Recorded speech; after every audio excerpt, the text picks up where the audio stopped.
lagi Tuhan, kami datang kepadamu pada hari ini. Kembali kami memohon Roh-Mu yang kudus yang bekerja di tengah kami, baik dalam yang menyampaikan, supaya Engkau sendirilah yang berkata-kata melalui dia, memakai dia, memberikan dia pertolongan-Mu dalam menyampaikan firman-Mu, baik yang mendengarkan juga, supaya sebagaimana yang Tuhan maksudkan, itu yang boleh dimengerti, dan firman itu sungguh boleh mempengaruhi setiap kami ya Tuhan. Berfirmanlah Tuhan kepada kami, janganlah ada lewatkan satupun di antara kami. Kami menyerahkan diri kami semua, segala gangguan yang membuat kami tidak bisa konsentrasi, segala kuasa kegelapan yang mau merampas firman, kami menolak dalam nama Yesus. Berkatilah kami Bapa, dalam nama Yesus kami berdoa. Amin. Silahkan duduk Bapak Ibu, Saudara-saudari. Mari kita membuka Alkitab kita dari kitab 1 Yohanes.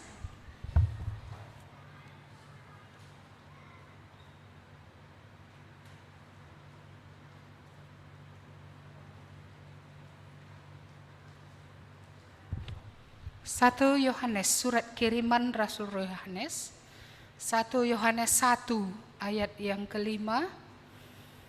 Kita akan melihat sampai pasal 2 ayat yang keenam. Iya, tema kita hari ini terang mengenyahkan kegelapan. 1 Yohanes 1 ayat 5. Saya bacakan demikian firman Tuhan. Dan inilah berita yang telah kami dengar dari Dia, dan yang kami sampaikan kepada kamu, Allah adalah terang, dan di dalam Dia sama sekali tidak ada kegelapan. Jika kita katakan bahwa kita beroleh persekutuan dengan Dia, namun kita hidup dalam kegelapan, kita berdusta, dan kita tidak melakukan kebenaran. Tetapi jika kita hidup di dalam terang, sama seperti Dia ada di dalam terang, maka kita beroleh persekutuan seorang dengan yang lain, dan darah Yesus anaknya itu menyucikan kita daripada segala dosa. Jika kita berkata bahwa kita tidak berdosa, maka kita menipu diri kita sendiri, dan kebenaran tidak ada di dalam kita. Jika kita mengaku dosa kita, maka Ia adalah setia dan adil, sehingga Ia akan mengampuni segala dosa kita dan menyucikan kita dari segala kejahatan. Jika kita berkata bahwa kita tidak ada berbuat dosa, maka kita membuat Dia menjadi pendusta, dan firman-Nya tidak ada di dalam kita. Anak-anakku, hal-hal ini kutuliskan kepada kamu, supaya kamu jangan berbuat dosa. Namun jika seorang berbuat dosa, kita mempunyai seorang pengantara pada Bapa, yaitu Yesus Kristus yang adil. Dan Ia adalah pendamaian untuk segala dosa kita, dan bukan untuk dosa kita saja, tetapi juga untuk dosa seluruh dunia. Dan inilah tandanya bahwa kita mengenal Allah, yaitu jikalau kita menuruti perintah-perintah-Nya. Barang siapa berkata, aku mengenal Dia, tetapi ia tidak menuruti perintah-perintah-Nya, ia adalah seorang pendusta, dan di dalamnya tidak ada kebenaran. Tetapi barang siapa menuruti firman-Nya, di dalam orang itu sungguh sudah sempurna kasih Allah. Dengan itulah kita ketahui bahwa kita ada di dalam Dia. Barang siapa mengatakan bahwa ia ada di dalam Dia, ia wajib hidup sama seperti Kristus telah hidup. Ya, sampai sedemikian jauh pembacaan firman Tuhan. Yang berbahagia bukan yang mendengarkannya saja, tapi yang melakukannya. Iya. Allah adalah terang itu maksudnya apa ya? Iya. Seringkali kita mendengar Allah adalah roh gitu ya. Allah adalah kasih. Tapi sekali ini Allah adalah terang. Terang itu sifatnya kayak mana ya? Ya, terang itu jelas ya. Iya, terang itu juga bercahaya. Terang itu juga memiliki kualitas tersendiri. Terang itu juga murni, ya. Dan di mana ada terang sekecil apapun, ya kegelapan itu tidak dapat ada di situ. Ya, jadi kalau Allah menggambarkan dirinya adalah terang, ya seperti itulah Allah. Ya, Allah itu murni, Allah itu tidak ada pada dia sesuatu yang gak jelas.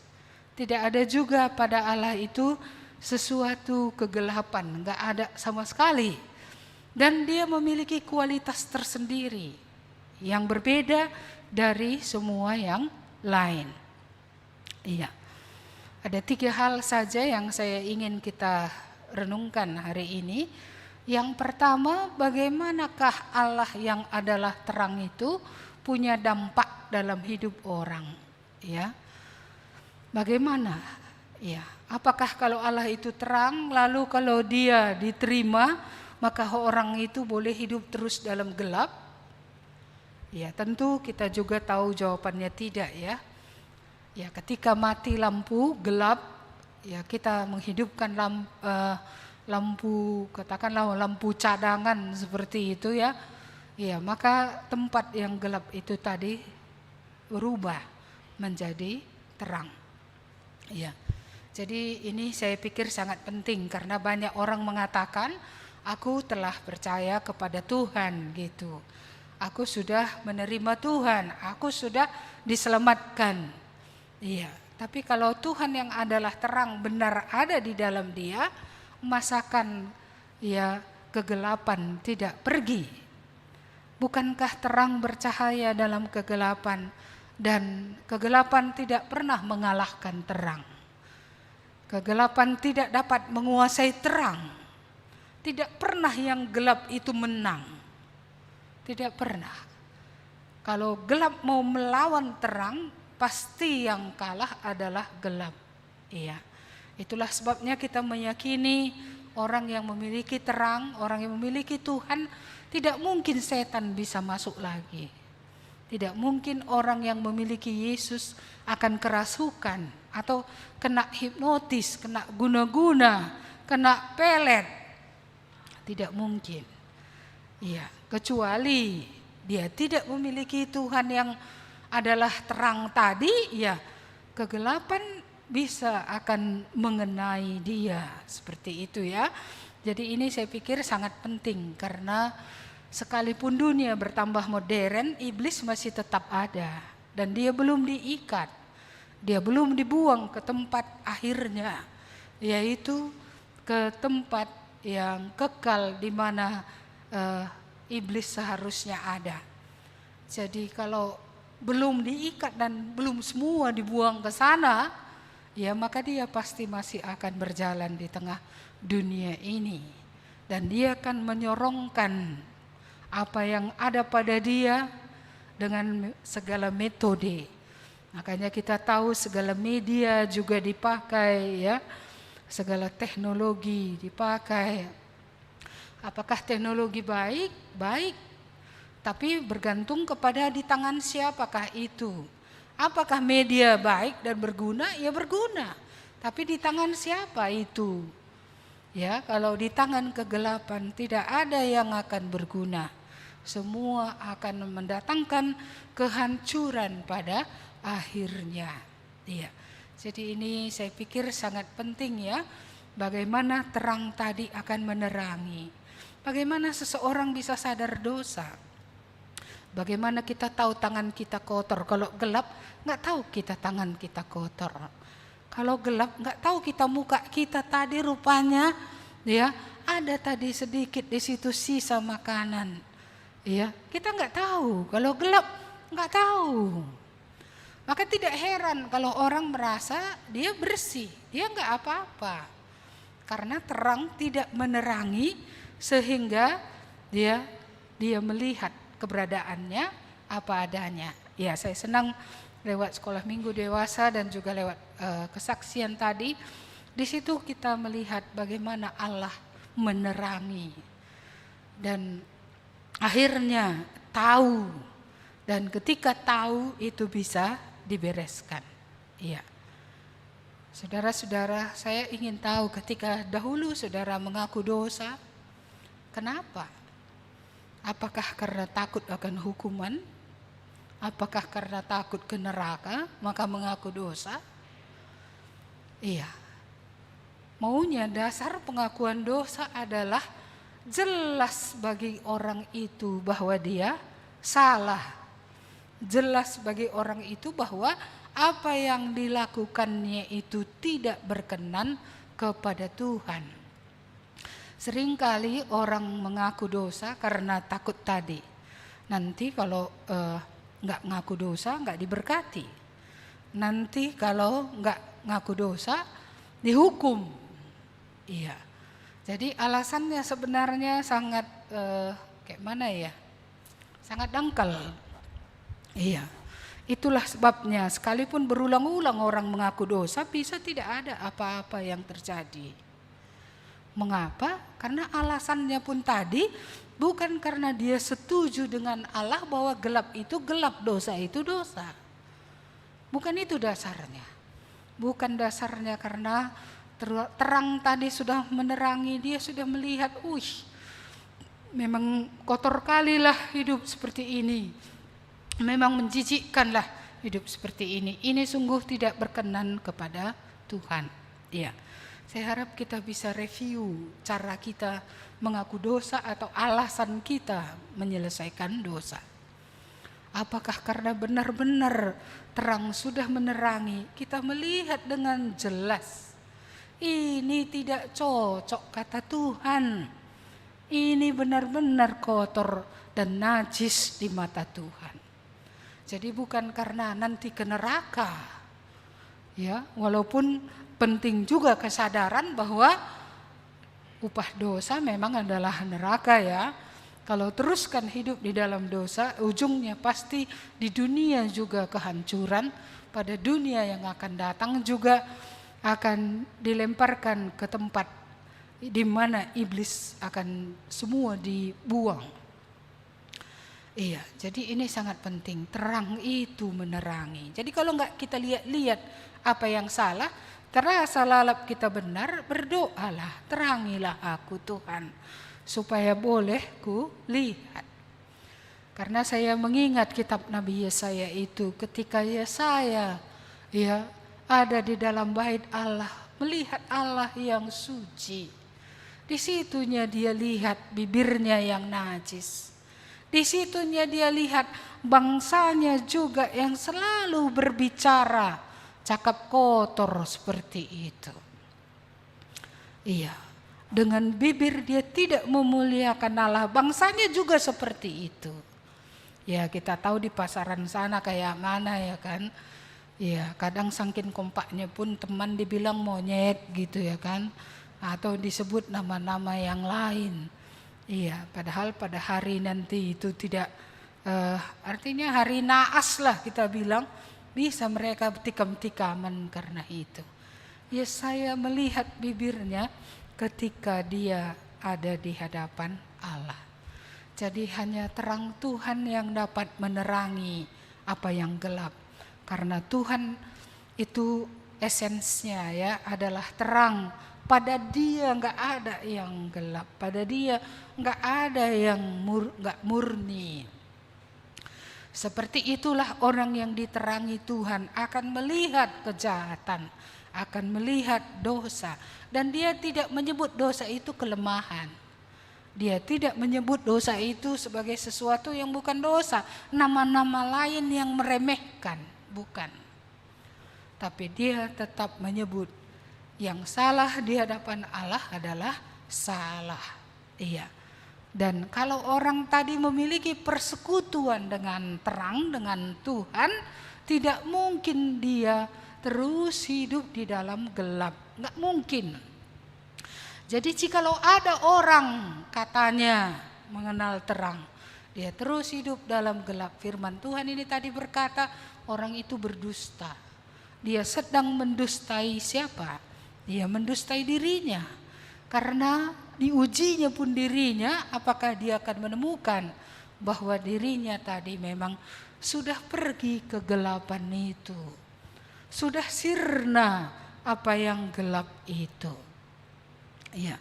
Jadi salahkah kalau kita terus menguji diri, Tuhan, benarkah aku ini sudah dalam terang? Tidak. Karena itulah yang perlu pasti sebelum kita berangkat ke surga. Kalau itu tidak pasti, saudara-saudara, saya memang sangat sedih membayangkan orang yang bertahun-tahun mendengar firman Tuhan yang benar. Tapi tetap dosa bukan dosa bagi dia. Dosa itu hanya kelemahan. Iya, itu cara pendekatan bukan di agama Kristen itu. Tapi di hadapan Tuhan, dalam firman Tuhan, Tuhan menyatakan diri justru supaya kita melihat siapa kita. Betapa liciknya hati kalau Tuhan gak menunjukkan, kita rasa benar juga ya. Iya kan? Doakanlah aku supaya nanti dapat hasil banyak. Kan nanti 10% kuberikan kepada Tuhan. Coba motivasinya apa ini? Iya, supaya dia diberkati. Saya merasa itu pun bukan murni. Karena tujuannya meminta didoakan dan diberkati, ya, adalah untuk demi keuntungan bagi dirinya sendiri. Iya, memang benar setipis kulit bawang sulit membedakannya. Orang yang mendengarnya berpikir bahwa orang itu tulus. Tapi Allah yang mengetahui hati, mengetahui motivasi yang sesungguhnya, apa ruginya keluarkan 10%, toh 90% ada padaku gitu. Iya, jadi ini ya motivasi. Bahkan ketika orang memberi perpuluhan pun gitu, saya sering memikirkan, ini motivasinya apa? Apakah karena memang terang menerangi dia melihat bagian Tuhan ini memang bukan bagianku. Ya, dan mengambil yang bukan bagian kita itu tetap namanya dosa. Tetap itu tidak berkenan kepada Tuhan. Ya, alasan orang memberi apa? Ya, bahkan sebenarnya 10% itu belum memberi karena itu tadi bagian Tuhan. Tidak mengembalikan bagian Tuhan sama dengan pencuri, mencuri. Jadi kalau kita berdosa mencuri, mungkinkah Tuhan berkenan? Mungkinkah Tuhan akan berkenan terhadap orang-orang yang mencuri milik Tuhan? Iya, jadi itu pun tipis juga, tipis kulit bawang. Karena kita pikir dia memberikan bagian Tuhan karena rasa hormat kepada Tuhan. Tapi bisanya dia memberikan bagian Tuhan supaya jangan nanti bocor kantongnya. Hanya itu motivasinya. Karena ada pula memang di Alkitab, apa kata firman Tuhan? Lihatlah keadaanmu. Ya, ketika bagian Tuhan tadi tidak diberikan kepada Tuhan, kamu memang mendapat uang. Lalu kemudian kamu taruh itu di kantong yang bocor dari bawah. Ya, kalau bocor ya habis juga semua keluar. Saudara-saudara, ya, saya merindukan Roh Kudus benar-benar membuat kita jelas mengerti tentang segala sesuatu. Karena itu adalah yang berkenan kepada Allah. Supaya terang tadi menerangi. Pada Tuhan tak ada tadi yang tak terang. Pada orang yang percaya itu juga Tuhan mau semua diterangi. Saya tidak mengatakan bahwa pada waktu orang lahir baru semua sudah tuntas, belum. Tetapi kalau benar terang itu sudah tinggal di dalam, maka terang itu kan akan membuka juga yang kabur, yang gak kelihatan yang ada di dalam. Cuma kadang ketika dibukakan menyakitkan. Iya, menyakitkan. Mengapa menyakitkan? Ya itu tadi, harga diri. Iya, malu, aku masih tetap seperti ini. Mengapa harus malu? Daripada ya tidak diterangi, itu tetap gelap, tidak ada hal yang baik yang muncul dari sana. Bukankah lebih baik jika itu dibuka supaya itu diterangi dan Tuhan mengerjakan yang baru. Tuhan mengerjakan hal yang baru. Iya, saya rasa salah satu musuh terbesar adalah diri sendiri ya. Yaitu harga diri tadi. Demi harga diri Ya orang nggak mau datang kepada Tuhan dengan terbuka. Kalau orang ke dokter aja pakai harga diri, dokter akan salah diagnosa dan bisa memberikan pengobatan yang salah. Ya Tuhan memang nggak mungkin salah diagnosa, tapi masalahnya Tuhan akan bekerja di tempat di mana pintu dibukakan. Pintu yang ditutup Tuhan nggak akan terobos. Tuhan bukan pencuri. Tuhan menghormati ya kebebasan manusia. Dia tidak akan menerobos. Dia akan mengetuk, dia akan berbicara. Serahkanlah bagian itu kepadaku gitu ya. Cuma apakah kita mau menyerahkannya atau tidak? Banyak orang menerima Yesus, mau dia karena nama tercatat di surga, tapi hati tidak mau diterangi, hidup tak mau dibaharui. Ya. Tidak mau dikuduskan terus-menerus. Maka tahun berganti tahun menjadi orang Kristen. Tidak ada yang baru sama sekali. Tidak ada pengudusan yang terus-menerus. Ya, salah seorang anak pemuda hari Jumat itu bertanya kepada saya sudah bertobat, tapi kok gelap? Iya, masih ada bagian hidup yang gelap. Saya menceritakan tentang 3 musuh itu. Iblis, dunia ini, dan keinginan diri, keinginan daging. Iblis belum tadi diikat, belum dibuang, dia masih gentayangan. Dia seperti singa yang mengaum-ngaum mencari orang yang dapat ditelannya. Ya, kalau kita tidak berjaga-jaga terus, kita tidak punya hubungan yang baik terus dengan Tuhan, akan ada waktu kita lengah, di situ jarumnya itu masuk. Pikiran-pikiran yang salah masuk, perasaan kita dipengaruhi oleh gelap, ya, sehingga tidak lagi kita bisa dengan jernih melihat segala sesuatu. Iya. Jadi kita masih tetap harus waspada, ada iblis yang akan terus mencoba. Dia adalah roh yang tidak putus asa. Iya. Saudara-saudara, jangan kalah sama iblis. Dia tak pernah putus asa. Seharusnya kita tidak pernah berputus asa juga untuk melawan dia dan mengalahkan dia. Yang kedua tadi adalah dunia ini. Ya, dunia ini lewat semua yang kita lihat, semua yang kita baca, ya. Bahkan teman-teman kita yang berbicara kepada kita, entah siapa saja itu, apa dampaknya terhadap kita? Apakah kita makin benar ataukah kita makin jauh dari kebenaran? Bukan saya bilang kita tidak boleh bergaul, tapi pergaulan yang buruk akan merusakkan hidup yang baik, bukan kebiasaan yang baik saja. Hidup yang baik pun akan dihancurkan. Iya. Jadi kita harus waspada juga. Boleh ngomong dengan orang, tapi kita harus punya filter. Itu sebabnya ada firman Tuhan dalam hidup kita, memfilter itu. Ini yang dibilang kawan ini benar atau enggak ya? Iya. Ini yang dibilang ini benar atau tidak ya? Supaya jangan kita tertipu.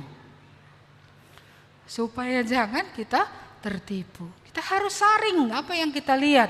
Kita lihat ini apa sih nilai rohaninya ini, enggak ada. Ya. Ini apa pengaruhnya ini terhadap otakku? Apa pengaruhnya ini terhadap kemauanku? Apa terhadap keinginanku gitu ya? Ya betul-betul kita harus waspada dengan apa yang kita baca, apa yang kita lihat, dengan apa yang kita dengar. Iya. Teknologi yang canggih ini menawarkan bukan saja yang baik, tapi juga menawarkan yang enggak baik. Dengan argumen-argumen segala macam untuk menarik manusia keluar dari persekutuan dengan Allah. Iya, bukan saya bilang jangan pakai HP, macam mana lagi enggak pakai HP di zaman ini. Komunikasi semua dengan HP, WA, dan lain-lain. Tapi waspada dengan apa yang saudara lihat, apa yang saudara baca. Bahkan kawan kedai kopi pun waspada. Nasihat apa yang dia berikan? Nasihat orang fasik, nasihat yang benar. Ujilah segala sesuatu. Saya teringat Gideon, Tuhan sudah bicara sama dia, runtuhkan batar-batar bapakmu itu gitu ya. Iya. Aku menyertai engkau. Aku menyertai engkau, pahlawan yang gagah perkasa. Gideon menguji, ini dari Tuhan atau tidak? Ya, ini dari Tuhan atau tidak? Iya, kadang-kadang orang mengambil sebuah keputusan berdasarkan sebuah jawaban doa. Doa itu pun bukan doa orang itu aja, tapi doa orang banyak juga di situ. Dan orang banyak yang berdoa kontras dengan apa yang diminta oleh orang lain. Jadi kita perlu menguji, itu dari Tuhan atau tidak. Iya, saudara-saudara yang dikasihi Tuhan, kita perlu menjadi orang percaya yang bisa berdiri di hadapan Tuhan. Perlu. Iya, kita tidak bisa menjadi orang percaya yang mudah untuk dibodohi. Kita perlu tegak berdiri di atas apa yang benar. Di atas apa yang benar. Iya, ada cukup banyak orang tidak berani menguji, tidak berani melihat kebenaran lebih menyeluruh. Iya, hanya bergantung kepada satu kesempatan tertentu saja, padahal banyak yang lain yang sudah Tuhan buat. Seperti semua itu tidak ada artinya, hanya yang satu itu saja yang berarti. Saudara-saudara yang dikasihi Tuhan, jangan tertipu. Karena kalau salah jalan tadi, apa tadi kata sekolah minggu dewasa, ini ujungnya nanti tidak akan ada yang baik. Iya, mari kita lihat lagi tadi di sini. Ini tadi yang pertama ya, bahwa kalau terang itu ada dalam hidup kita, kita tidak akan dalam kegelapan. Kita akan diterangi, dikuduskan terus, dibaharui terus, ya. Dan yang kedua tadi yang kita lihat adalah tentang pengakuan dosa. Pengakuan dosa tadi bukan karena ketakutan akan hukuman atau ancaman, tapi kesadaran bahwa itu benar-benar tidak berkenan di hadapan Tuhan. Itu betul-betul menjijikkan di hadapan Tuhan. Dan Tuhan di sini menjamin jika kita mengakui dosa itu dosa, kan begitu ya? Jika kita setuju dengan Allah, apa yang dosa itu adalah dosa. Jadi mengaku dosa itu bukan sedar Tuhan aku salah. Setujukah aku dengan Tuhan bahwa ini dosa dan ini akan membawa kepada maut. Jangan pernah memandang ringan dosa. Ya, karena kalau kita lihat dosa Adam dan Hawa bukan membunuh, bukan berzina. Ya, dosa Adam dan Hawa, mereka ditipu oleh iblis itu, sehingga mereka tidak lagi tunduk kepada Allah. Iya, tidak lagi tunduk kepada Allah. Kan orang sering bilang, kan hanya makan buah saja. Esensi daripada makan buah itu apa? Iya, esensinya adalah aku tidak mau diatur lagi oleh pencipta. Aku yang mau mengatur diriku sendiri. Aku mengambil hak Tuhan. Tuhan yang menentukan benar dan salah, tapi sekarang aku yang menentukan apa yang benar, apa yang salah. Benar kurasa itulah menurut dia kebenaran. Iya, bukan benar menurut Allah bagi dia adalah kebenaran, bukan. Ya.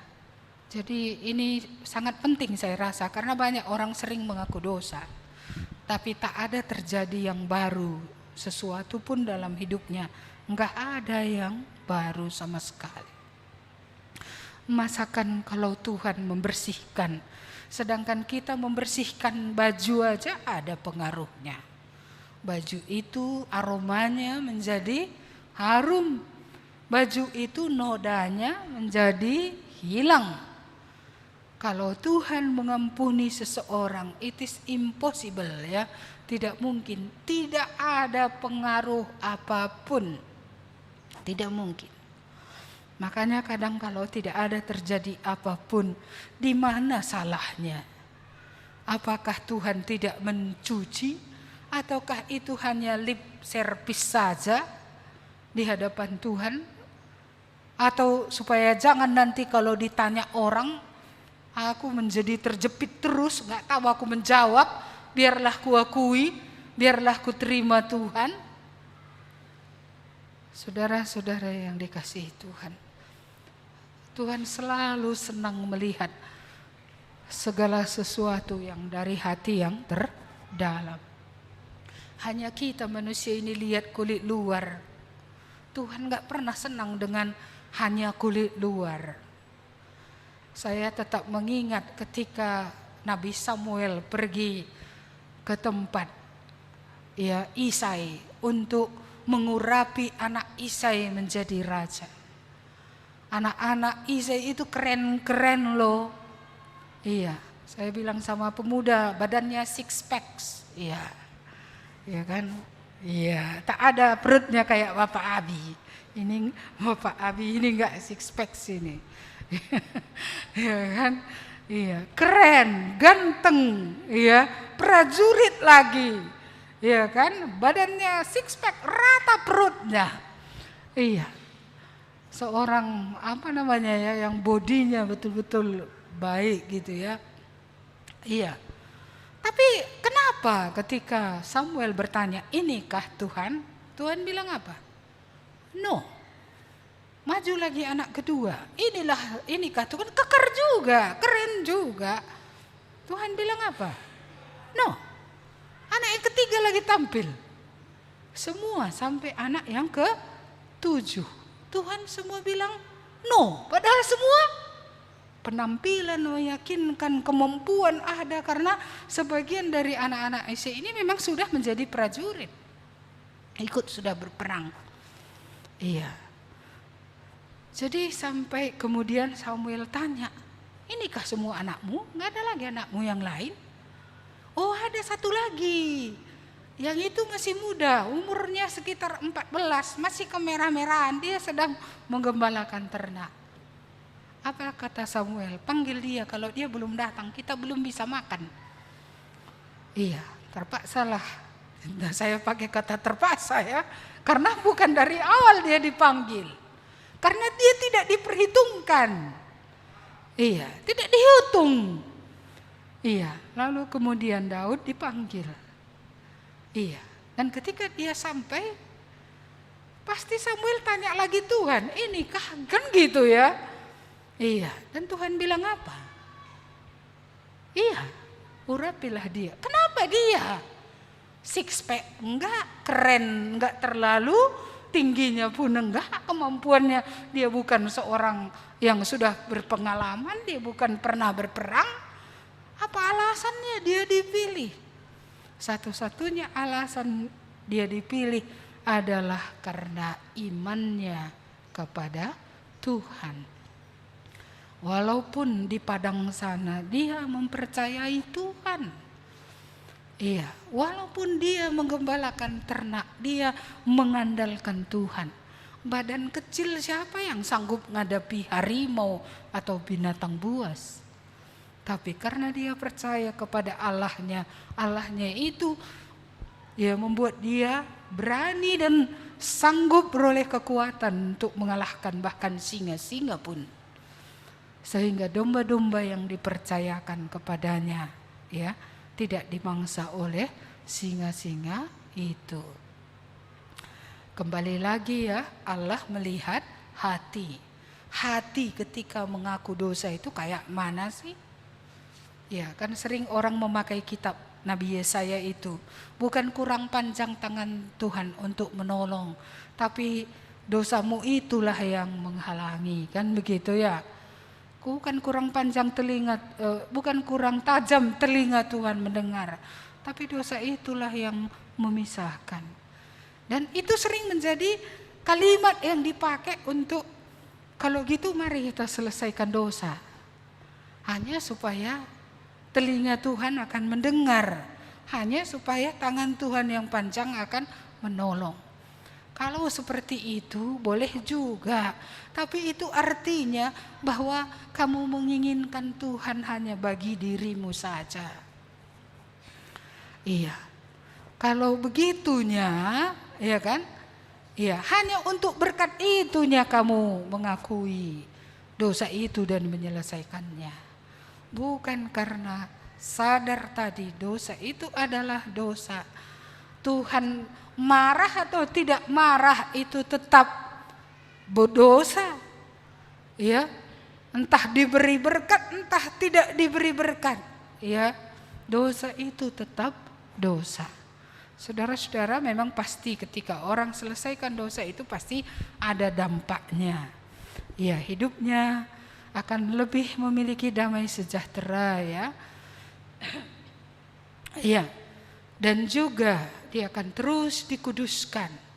Dan kalau hubungannya benar dengan Tuhan, kan tidak mungkin juga Tuhan yang memberi nyawanya untuk dia tidak akan memelihara dia. Tapi right motivation, ya, motivasi yang benar itu perlu. Iya, kadang saya menunggu-nunggu gitu ya, apa yang Tuhan akan lakukan dalam orang ini gitu. Dia bilang dia sadar akan dosa, dia bilang dia datang kepada Tuhan. Kalaulah itu benar, masakan Allah tidak berkemurahan. Tapi masalahnya adalah ketika saya merenungkan itu, Tuhan bilang tidak semua orang yang mengaku dosa itu dengan kesadaran bahwa ini memang benar-benar salah dan menjijikkan di mata Tuhan. Adanya orang yang datang hanya untuk menerima berkat. Orang seperti ini kalau masa penganiayaan tiba, saya yakin dia akan meninggalkan Tuhan. Karena dia hanya memerlukan Tuhan untuk mendapatkan apa yang dia mau.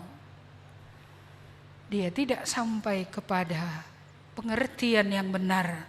Dosa itu adalah dosa, kebenaran itu adalah kebenaran. Belum ada akibatnya pun, belum ada hukumannya pun, itu tetap tidak berkenan kepada Tuhan. Baik, dan yang terakhir, kita lihat bagian yang terakhir. Ya, yang terakhir tadi di sini adalah tanda daripada mengenal Allah.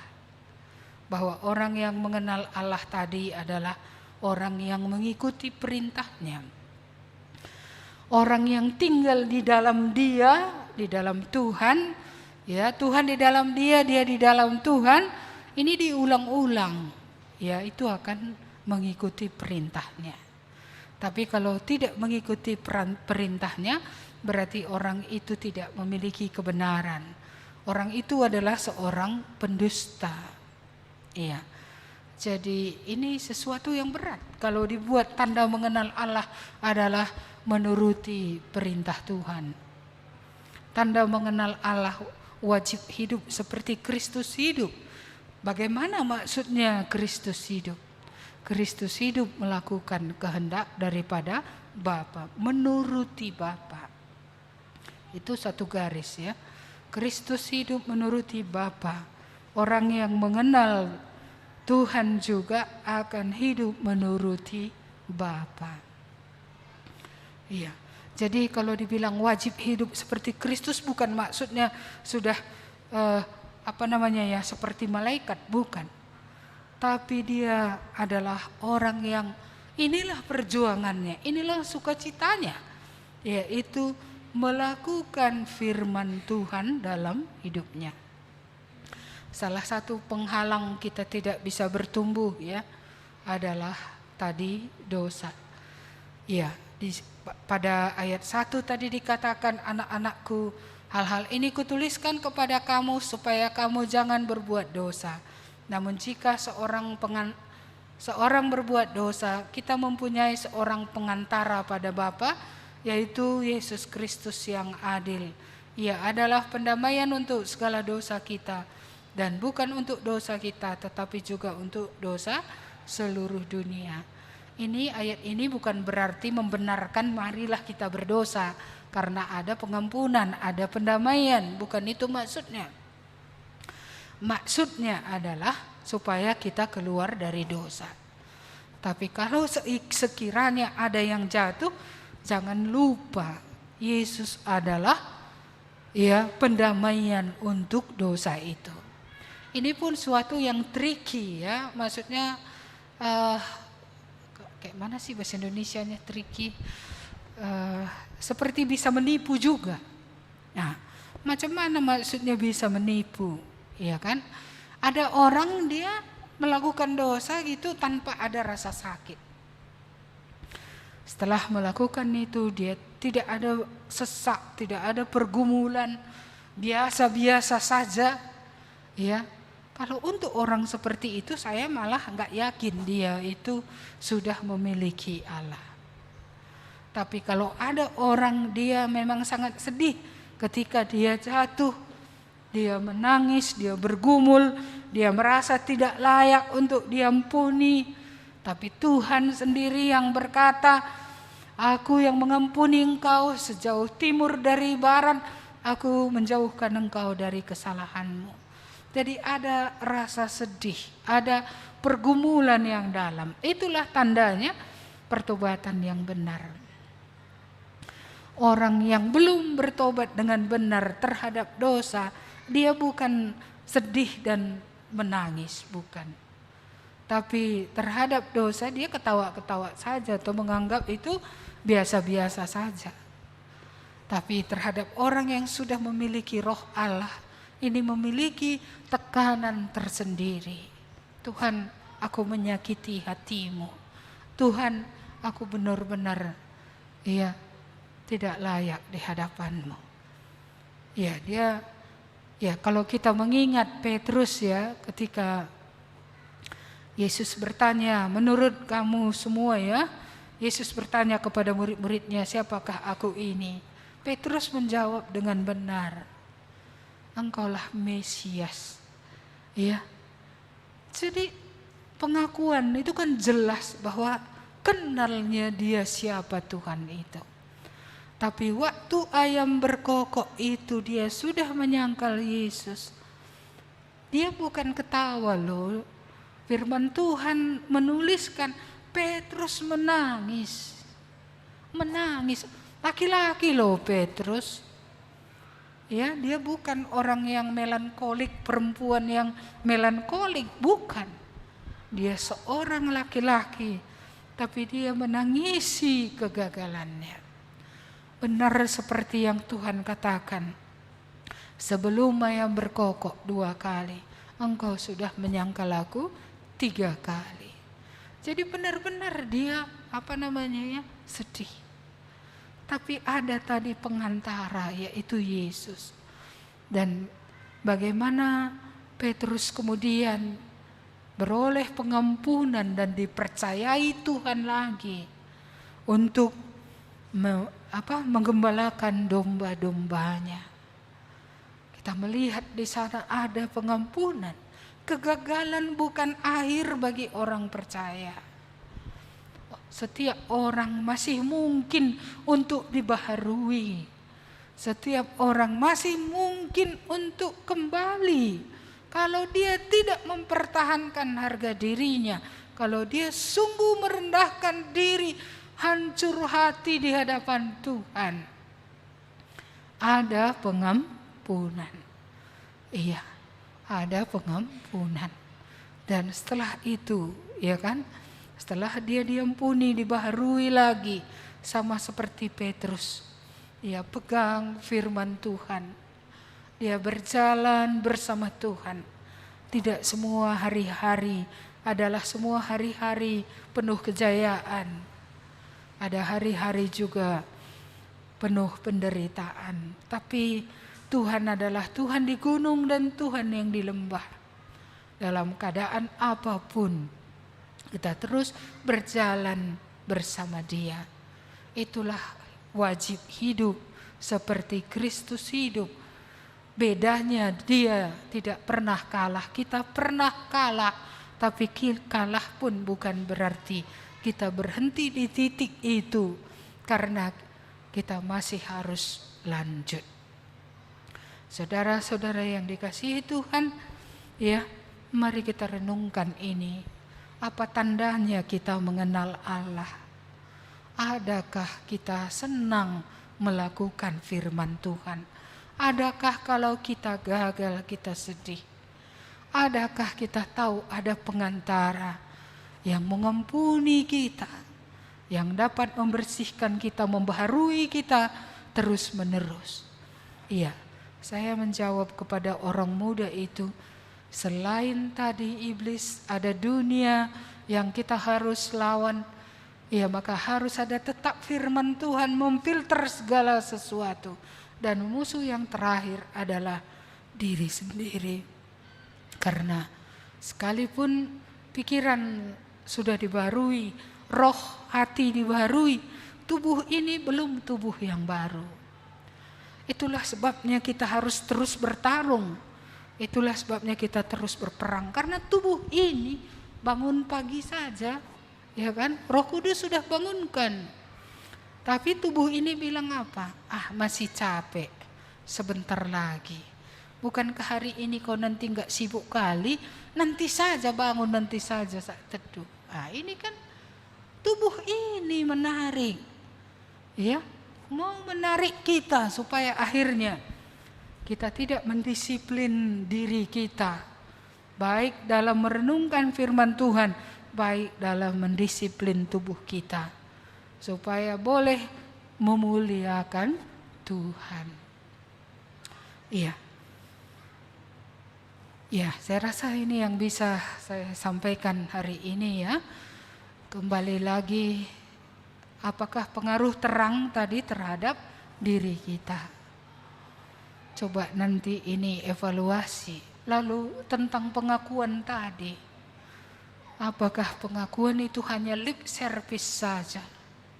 Hanya untuk keuntungan diri semata-mata agar diberkati dan tidak dihukum. Tapi tidak pernah sampai kepada berdiri di pihak Allah, menyatakan dosa itu dosa dengan tidak kompromi, dan menyatakan benar itu benar. Dan yang terakhir tadi, kalau inilah tandanya orang yang Allah berdiam di dalam dia. Jika demikian, apakah kita melihat Allah berdiam di dalam kita? Kalau Allah di dalam kita, peperangan ini pasti. Supaya kita boleh hidup seperti Kristus hidup, menaati Allah dalam hidup kita. Amin. Mari kita bersatu dalam doa. Tuhan, kami bersyukur atas firman-Mu. Biarlah roh Allah akan meneruskannya bagi kami masing-masing. Karena kalau terang lampu saja akan menerangi, memiliki pengaruh terhadap semua yang di dalam ruangan itu. Betapa lebih besar Engkau, ya Allah yang adalah terang. Kalau Engkau menerangi hidup kami, Engkau yang adalah terang itu akan menyinari semua yang gelap. Dan Engkau akan membuatnya kelihatan semua. Dan kami pun boleh melihat dengan mata yang jernih. Sebagaimana Tuhan melihat kami, kami boleh melihat diri kami ya Tuhan. Tuhan, anugerah yang besarnya kalau boleh sadarakan dosa. Anugerah yang besarnya kalau kami boleh benar-benar datang kepada Tuhan, memohon pengampunan, setuju dengan Tuhan bahwa dosa itu dosa. Kiranya Roh-Mu yang menolong kami juga, supaya kami bukan sekedar mengaku dosa untuk kepentingan keuntungan material, tapi kami boleh benar-benar mengakui, setuju dengan Allah dosa itu dosa, karena itulah kebenaran ya Tuhan. Tuhan, kiranya Roh-Mu yang kudus bekerja supaya jelas kami melihat jijik kami terhadap dosa itu, dan Engkaulah Allah yang setia sebagaimana yang Kau janjikan bahwa orang yang datang kepadamu Engkau ampuni ya Tuhan, Engkau sucikan ya Tuhan. Bahkan Engkau sendiri yang mengatakannya bahwa Yesuslah pengantara yang berkuasa untuk mengampuni dosa, bahkan dosa setiap orang yang datang kepada Tuhan. Tuhan, kami juga berdoa supaya kami makin menguji diri, karena kalau Engkau di dalam kami dan kami di dalam Engkau, kami pasti akan menuruti firman Tuhan. Kami sadari kami belum sempurna, Tetapi itulah isi hati kami, perjuangan kami, peperangan dalam hati kami, dalam hidup kami. Kami mau melakukan apa yang benar sekalipun kami harus rugi dari segi lahiriah atau materi. Kami berdoa supaya roh Allah yang akan menolong kami, supaya seperti ketaatan Kristus, kami memiliki juga ketaatan kepada Bapa. Berilah kami hati yang baru itu ya Tuhan, hati yang taat kepada Bapa. Terima kasih Bapa, Engkaulah Allah kami yang memberkati kami dengan firman-Mu, dan Engkaulah Allah kami yang mencukupkan juga berkat-berkat jasmani bagi kami di dunia ini, supaya kami bisa memuliakan Engkau. Inilah tetap menjadi doa kami, janganlah kami kurang firman Tuhan dalam hidup kami. Tolong kami memberi diri diubah oleh Roh Kudus, diubah oleh firman Tuhan.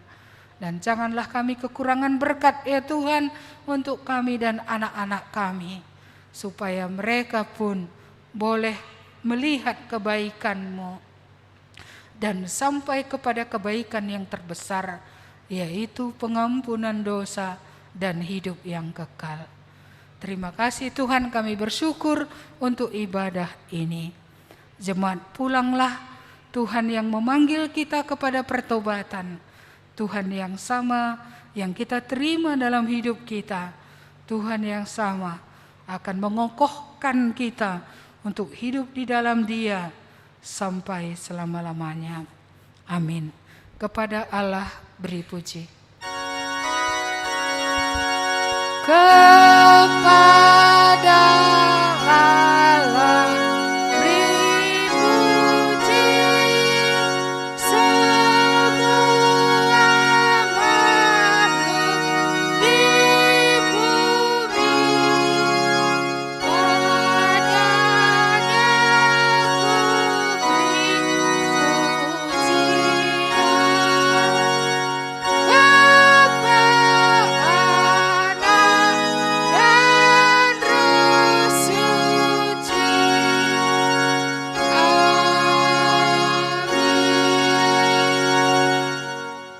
Amin. Amin. Tuhan memberkati. Selamat hari Minggu untuk kita.